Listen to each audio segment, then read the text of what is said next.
നൂല് തീർന്ന റോളുകളും പ്ലാസ്റ്റിക് കവറുകളും വെച്ച് നമുക്കൊരു അടിപൊളി ഫ്ലവർ ചെയ്തെടുക്കാം. ആദ്യം നമ്മൾ എടുത്തു വെച്ചിട്ടുള്ള നൂല് തീർന്ന റോളിൽ നിന്നും ഒരെണ്ണം എടുത്ത് നമ്മൾ കട്ട് ചെയ്ത് കൊടുക്കുകയാണ്. ഇതിൽ നിന്നും ഒരു പീസ് നമ്മളിവിടെ എടുത്തിട്ടുണ്ട്. പിന്നെ നമ്മൾ കാർഡ്ബോർഡ് പീസാണ് എടുത്തിട്ടുള്ളത്. ഇതിൽ നിന്നും ചെറിയൊരു റൗണ്ട് ഷേപ്പ് വരച്ച് കട്ട് ചെയ്തെടുത്തു. ഇനി നമുക്കത് ഇതിലേക്ക് ഒട്ടിച്ചെടുക്കണം. നമ്മളിത് ചെയ്തെടുക്കുന്ന ഡീറ്റെയിൽഡ് വീഡിയോ ലിങ്ക് സ്ക്രീനിൽ നിന്ന് താഴെ കൊടുത്തിട്ടുണ്ട്. ഇനി നമ്മൾ എടുത്തിട്ടുണ്ടായിരുന്ന ഗ്രീൻ കളർ പ്ലാസ്റ്റിക് കവർ ഒന്ന് കട്ട് ചെയ്തെടുക്കുകയാണ്. പ്ലാസ്റ്റിക് കവറിൽ നിന്നും ആദ്യം നമ്മൾ വീതി കുറഞ്ഞൊരു പീസ് കട്ട് ചെയ്ത് മാറ്റി വെക്കുന്നുണ്ട്. പിന്നെ നമ്മളിവിടെ ഈർക്കിളിയും കെട്ടിക്കൊടുക്കാൻ വേണ്ടിയിട്ട് നൂലും എടുത്തിട്ടുണ്ട്. ഇനി നമ്മൾ പ്ലാസ്റ്റിക് കവർ 3 ലെയറാക്കി ഒന്ന് മടക്കിയെടുക്കുന്നുണ്ട്.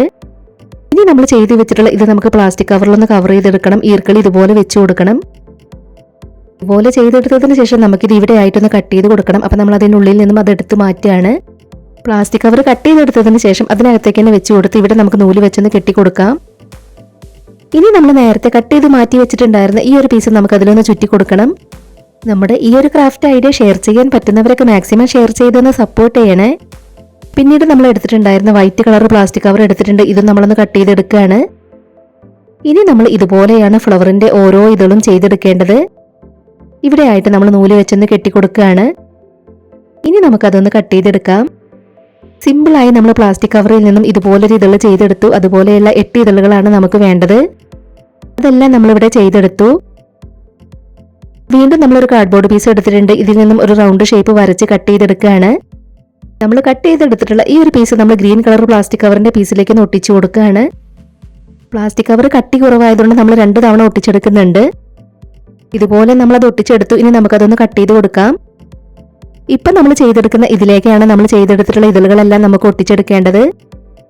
ആദ്യം നമുക്കതിലേക്ക് 4 ഇതളുകൾ ഒട്ടിച്ചെടുക്കാം. അത് നല്ലതുപോലെ ഒട്ടിക്കിട്ടിയതിന് ശേഷം നമുക്ക് അടുത്ത 4 ഇതളുകൾ ഒട്ടിച്ചു കൊടുക്കാം. വേസ്റ്റ് മെറ്റീരിയൽസ് എല്ലാം വെച്ച് ചെയ്തെടുക്കാൻ പറ്റുന്ന നമ്മുടെ ഈ ഒരു ക്രാഫ്റ്റ് വർക്ക് നിങ്ങൾക്ക് ഇഷ്ടമാവുകയാണെങ്കിൽ നമ്മുടെ ചാനൽ ഒന്ന് സബ്സ്ക്രൈബ് ചെയ്ത് സപ്പോർട്ട് ചെയ്യണേ. ഇനി നമ്മൾ അടുത്ത 4 ഇതളും കൂടെ അതിലേക്ക് ഒട്ടിച്ചു കൊടുക്കുകയാണ്. ഇപ്പം നമ്മൾ ചെയ്ത് വെച്ചിട്ടുണ്ടായിരുന്ന എല്ലാ ഇതളുകളും അതിലേക്ക് ഒട്ടിച്ചെടുത്തു. ഇനി നമുക്ക് ഇതിൽ ഗ്ലൂ അപ്ലൈ ചെയ്ത് കൊടുത്തതിന് ശേഷം ഫ്ലവറിന്റെ താഴെ ഇതുപോലെ ഒന്ന് ഒട്ടിച്ചു കൊടുക്കാം. വളരെ സിമ്പിൾ അല്ലേ നമ്മുടെ ഈ ഒരു ക്രാഫ്റ്റ് വർക്ക് ചെയ്തെടുക്കാനായിട്ട്. അപ്പോൾ പറ്റുന്നവരൊക്കെ ട്രൈ ചെയ്ത് നോക്കണേ. ഇതുപോലെ തന്നെ വേറെ 2 പൂക്കൾ കൂടെ നമ്മളിവിടെ ചെയ്തെടുത്തിട്ടുണ്ട്. ഇനി നമ്മൾ ഫ്ലവറിന്റെ നടുക്കായിട്ട് ഒട്ടിച്ചെടുക്കുന്നത് യെല്ലോ കളർ ഫോം ഷീറ്റ് ആണ്. ഇതിൽ നിന്ന് റൗണ്ട് ഷേപ്പ് വരച്ച് കട്ട് ചെയ്തെടുക്കണം. ഇതിന് പകരമായിട്ട് നമുക്ക് ഫ്ലവറിന്റെ നടുക്ക് വൂളൻ ത്രെഡ് ചെറുതാക്കി കട്ട് ചെയ്തതും ഒട്ടിച്ചു കൊടുക്കാം. ഇതുപോലെ നമ്മളത് കട്ട് ചെയ്തെടുത്തു. നമ്മളത് ഓരോ ഫ്ലവറിന്റെ നടുക്കും ഒട്ടിച്ചു കൊടുത്തു. പ്ലാസ്റ്റിക് കവർ വെച്ച് ചെയ്തെടുത്തത് പോലെ തന്നെ നമ്മൾ ക്ലോത്ത് വെച്ചും ചെയ്തെടുത്തിട്ടുണ്ട്.